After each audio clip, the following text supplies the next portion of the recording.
everybody, and welcome to the Bold Breakthroughs with Business Experts. My name is Catherine Ann Clayton, and I help professional women launch their own business, make their own money, and create their own time freedom. I work with coaches, consultants, small business owners, and service providers. So today I'm really excited because it's really sometimes hard to get a guest on that does the same thing as you do, but in a different realm and in a different way. So today I want to introduce you to Jennifer, and I'm going to get it wrong, Bilger. You And got it right. did I get it wrong? You got it perfect. You were perfect.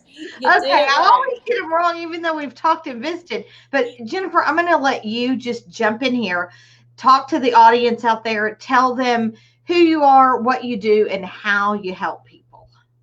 Well, thank you. And I am super excited about being with you today because I too love to collaborate with people who do something similar than that I do, but a little bit different. Because in the coaching world, it's one of those things that if you don't connect right with the person or you're not the right fit, you want to be able to say, but I know someone and I know Absolutely. someone that would be perfect. So I love it when I meet other people who do something very similar to what I do, but a little bit different in how their approach is around it. So thank you. So Jennifer Bilger, I'm a certified behavioral consultant, worked 20 years in human resources. And the one thing that I learned in the corporate world was that connections are absolutely everything, and understanding how you are interacting with the world and how people are interacting with you is so important. And so I came out of corporate, decided I didn't want to do the 9 to 5 anymore. I wanted to be able to do my own thing and be able to go out and speak and set my own schedule and not have such the regiment anymore and be able to help a lot more people than I had the opportunity to do while I was in the corporate world. And it's been one of the most fabulous things I've ever done in my life because I too left the corporate world, launched my own business, went through all the heartaches. I launched my business a year and a half ago after coming out of the corporate world. So I too am going through COVID Mhm. and all of these wonderful things, just like my own clients are. But I focus on the behavioral side of business is what I focus on. And that's the approach is finding out who you are, where your strengths are, what limitations you have, and then discovering how you can create your own path to your own success instead of following somebody else's path to success. Wow. So that's really interesting because talk to me about, people, and this has come up really in my business the last couple of weeks. Um, People don't understand that, while I focus on, getting the bottom line and increasing that money and things like that, there is so much more to business. And I agree with you that behavioral is part of that. So dive a little more deep about what behaviors you're talking about. But because I need to understand that a little more, and I'm sure the audience does as well. It's your observable behavior. So I focus on how you're interacting with the world, where your strengths are based on that, and digging a little bit deeper under that surface of what the observations are, and really finding where your motivations are. So if I am motivated by people liking me, which I am, by the way, that's going to be a whole set of other things out there. So, for instance, doing something like this is a very scary thing for me because people can see this and not like the way I look or like what I say, and then they automatically aren't, they're not meeting me and finding out more about me and things like that. So it's a very scary thing for me to do something like this where I can't have that interaction back and forth. Hmm. Overcoming that is about understanding exactly why I have, that behavior or that motivation and utilizing it to my advantage. So I'm sitting here and I'm having a wonderful conversation with somebody and being able to interact so they can see that interaction. And I am overcoming that fear of people rejecting me and so on and so forth. So I do business and sales coaching both. And in the sales world, what rejection means is I don't like to close. That's a very bad thing when you have to sell your service to other people. So I don't like to close when I think the person isn't going to like me after I try to do my close. Mhm. So I help people understand what that means for them, and knowing that this method or that method is never going to work for me, because if I'm trying to do a hard close on somebody, or if I'm trying to do something that I feel uncomfortable with, I'm never going to flourish at it. I'm never going to do well at it. And it's going to be something where I'm forcing myself into that behavior. So when we dig a little deeper and understand what those motivations are, what we're doing is really digging deep and finding out what makes you the unique person you are. What makes you tick? What makes you say, this is why I get up in the morning. This is my passion. This is what I really love to do. And where those limitations lie, and I'm talking about my limitations a lot, it's a very hard limitation to have when rejection is a fear. And doing things like speaking in front of people, doing a full sales pitch, knocking on doors. I will never do cold calling in my life, because Really? it doesn't work for me. I get really nervous about it, and every time I get a no, it just agitates me to a point where I don't overcome it very well when I get a yes. Uh-huh. So if you're cold calling and you have lots of people who are saying no to you, when you get that person who says yes, that you're going to have that good interaction with, it's not your best. And it's probably going to end up being a no. And there are other people. My husband, he loves doing cold calling. He doesn't have that fear of rejection. So every time someone says no to me, it's an issue. And I have to learn how to deal with that. And I deal with it a different way. So when I say I'll never do cold calling, people are like, wow, that's like a great way to get business. These are great methods. This is what it is. Well, I take from those methods what I'm able to utilize and use them to my advantage based on what my limitations are. And that's what I teach other people to do as well. So I do what's called warm calling instead of cold calling. Mhm. And it works I so think much. that's an adjustment in thinking, and that's an Yes. adjustment in mindset Uh-huh. and reframing the Yep. words, you know? It does, and it helps tremendously. And it's I'm doing the same type of function. I'm Right. getting leads in a similar manner. I'm just Mhm. doing it where it's going to work best with what my motivations are and who I am and what's going to make me happy and make me continue to move on. Because in a warm call, if something doesn't work out, I'm usually more in control of that than I am when I'm just knocking on doors or sending out just emails out to people and things like that. So any of those cold calling activities where you have no interaction with the person or you know nothing about them, that's not the best way for me to go. But if I'm getting something that comes in and gives me a little bit of information about what they're looking for, I'm able to control that a little bit better, and it works much better for me. So when I work with clients, and the good news is I only fall into 11% of the population, and the population that works well with something that's a cold calling type thing or working into their sales funnels, it's 69% of the population. So most people are okay with it in many capacities. Myself, I'm not. So I'm working with that outside of that 69% of the population and saying, okay, it's okay. Sales funnels may not be your favorite thing in the world, but let's make them work better for you, those type of things. Right, right. So I teach my clients to really tap into what I call their genius zone and what Mm-hmm. you're really, really good at. And not so much what you like to do, because I will tell you, I love to create, create things. However, it's not my genius zone because I could work, let's just give an example, a logo. I could work on my logo for 5 hours because I'm perfectionism, because of perfectionism and all that. Mm-hmm. However, I love doing it. So that's really not my genius zone. I believe that genius zone is what you really do well, and you've got to like it somewhat, but it's not something that you always love. So do you tap into people's genius zones? It sounds like that the behavior piece of this would do that as well. Yes, and it's I was just when you started saying genius zone, I was like, we have a lot more synergies than you think we do in what we do. So I think we do very similar things, just approach it from a different angle. And the reason behind that is because I spent 20 years, you know, understanding the why behind things Right. and just really helping people understand their own why.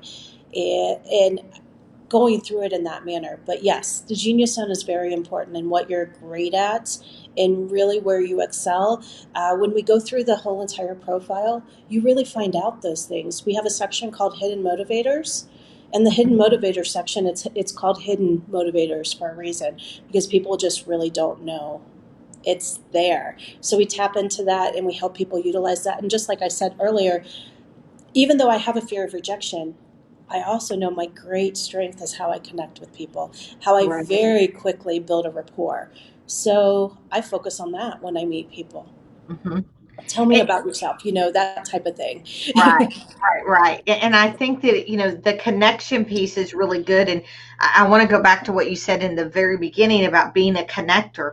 You know, we do similar things. I'm more red to the point, bold, like this is how it is in your face.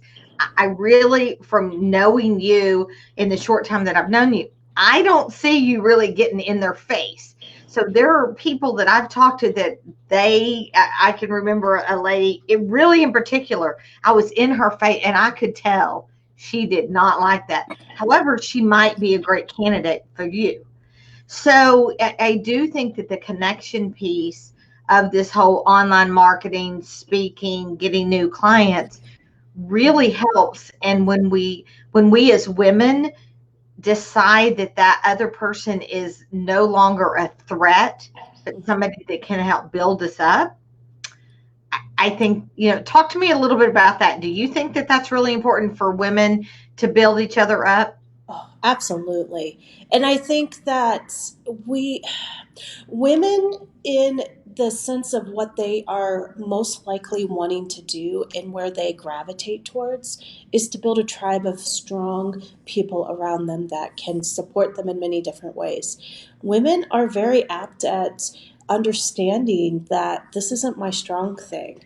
And competition is healthy and it helps you become better, but competition for competition's sake, so you can just crush the competition, is the unhealthy piece of it that I think that we want to shy away from. So when you have two people who are competing with each other for similar types of clients and things like that, what you really do is tell them how you shine and tell them how you can help them. I always tell people, and I teach, I've taught for years negotiation, specifically salary negotiation. Mhm. And I was in the human resources world, so I would teach how to properly, be able to speak and be able to advocate for yourself when you're going through a negotiation process. And many times, well, basically what I would focus on is you need to understand when you're going to walk away from somebody. And when I work with my business clients today, I tell them, instead of creating their customer avatar like most people do, I say, tell me what you don't want in a customer. Mhm. Create your walk away point from that individual. And it empowers you to understand, which is why you want that tribe and that strong, gathering of people around you that do something similar to what you do. Because when you decide this is not your client, you need to have somewhere to put that client. You can't just say, you're not my people and walk away, because that's Right, just not the way to do business. right. I You mean, never want to burn a you bridge. can't be right. You Never can't, ever burn a bridge.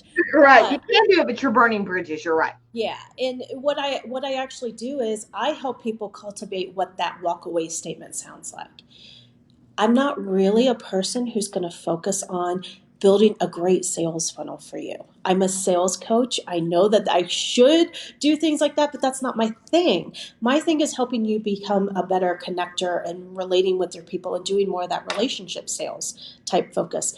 I don't think I'm the right person for you, but I know someone who is. Let Right. me introduce this person to you. And by the way, I have a couple of people, so do you mind if I just introduce? And then you and I can go off and have the rest of that chat, conversation, coffee, what have you, and just connect in a different manner. And what that does is, when you do something like that, first of all, you are lifting up those other people that you know around you, and you are giving them, I'm listening to what you're saying, and I really don't think I'm the person that you need to work with. And people respect that hands down. If somebody tells me that, like if I'm going to buy something and somebody goes, the dress shop down the street has a better style for your body type, Yeah. I am going to love them forever because I'm going to feel beautiful and empowered when I go out in that other dress. And I'm going to remember that that's what they did for me. Hmm. And then I'm going to further say, go to this dress shop. They're going to be able to direct you where you need to go if they don't have the right thing for you. Right. So it creates that whole, relationship that you want to build with the individual as well. But it also gives you that confidence because when you sit down, you understand who your client isn't. Hmm. And then when you're talking to them, if one of those things triggers, you get to say, this isn't really where I need to go. I would be happy to work with you, but I really don't think I'm the right fit for you. I And would I prefer think you in do the that. beginning, when people are just starting their businesses, I know this happened to me. I, like you, left corporate making a ton of money, and I didn't really know what I wanted to do. I just knew that situations at the job, were not right for me anymore, and I wasn't being a present parent. And I will say that in the beginning, I think that people that start this online thing, they'll take anybody, even though they can't help them. And when you mature in your business and in your development, whether it's a small business, somebody that you're not in a small business or in the corporate, you're not going to hire somebody that's not right for you. Right. However, in the coaching world or the network marketing world or affiliate world, we just, in the beginning, we just want a client. We just want to make a little bit of money. And I promise you, it will backfire on you.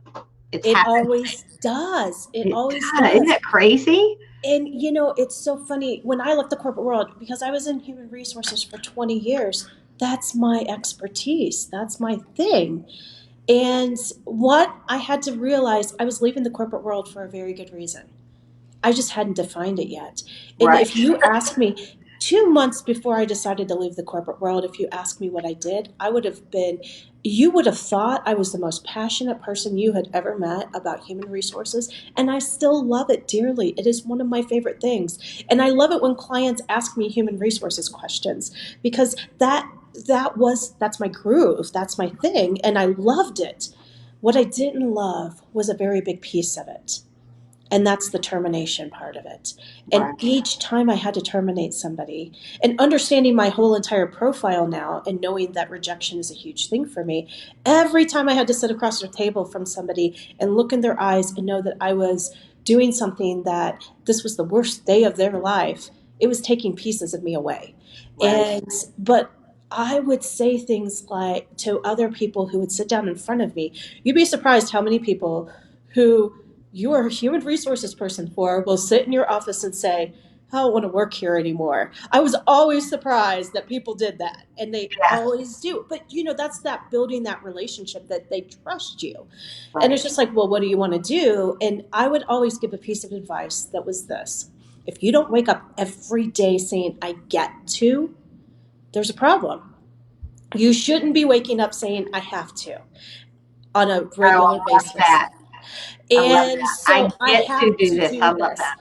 But what I was saying for a good part of 20 years is I have to terminate people to do Right. this part that I love over here. So I was amending that statement, but I was still living in a world where I had to do something I didn't want to do. And I loved it, and it was fulfilling my passion, but not completely. So when I left the corporate world, my very first thing that I was going to start a business for was an HR consultant. And it took me probably about 6 months to realize HR consulting was not my thing. That's not my passion. And I love your signs behind you. I keep looking at them. She created a life she loved, love what you do, those things. She believed she could, so she did those type of things. Those are my mantras. Those are the things I live by. And I finally decided to wake up one day and do what I love to do. And I help people define what that looks like and say, don't take every client. If I had taken clients for career coaching in the very beginning because that's what people knew me for, I would be a career coach right now. Getting up saying, I have to write somebody's resume for them today. I have to go and help them find a job. I have to do this. And even though I love it and it is a passion of mine, I don't want to do it every single day. So let me ask you this, because Yes. our audience gets to get a freebie, right? Yes. Yes. Yes. Yes. You know, our time's coming to a close. And so I do want to say, and I say this on every show, everybody out there, these are experts in their field. I have brought these people together because I want to give you some value. So you get to get a freebie from myself and from Jennifer. And so, Jennifer, tell us what your freebie is. And what I want to do, because I make it very easy for my audience, is after the video loads up, just drop it in the comments what your freebie is. And then that way we play with the algorithm the correct way, because we get to play on Facebook, right? Yes. Tell us what your freebie is today. My freebie is to have a free behavioral assessment when you purchase a couple of coaching sessions with me. But the free behavioral assessment, normally I'll tell you the value of it is about $650, and it is going to dig deep into 4 different layers of who you are and figuring out your motivations. And this is something that you're going to be able to utilize. And you know what? As I'm even talking, I was thinking about it, and I think I originally was going to say just the behavioral assessment and the 2-hour review session. I think I'm just going to go ahead and do that. So a free behavioral assessment and a 2-hour review session with you to go through everything that defines your why, defines your passion, defines your strengths, and helps you understand those limitations. And then we start answering those questions of creating that path to your success instead of following somebody else's path to success. So, you know, it's one of those things that's a very important thing for me, because once I woke up and decided to understand that I had to quit following other people's paths to success, I created the best path I could have possibly created. And I wake up every single day saying, I get to. Absolutely. Absolutely. That sounds great. So y'all take advantage of that. And I am going to give you guys, you know, we're talking about sales and connections, and you have to learn how to connect people in order to sell. So my freebie this week is the 5-step formula to closing more sales without being salesy. So we're going to put those links in there. And thank you, Jennifer, for being on the show. And I wanted to tell everybody else, thank you for attending the Bold Breakthroughs with Business Experts. And we will see you Monday. Bye-bye. Bye. Thank you.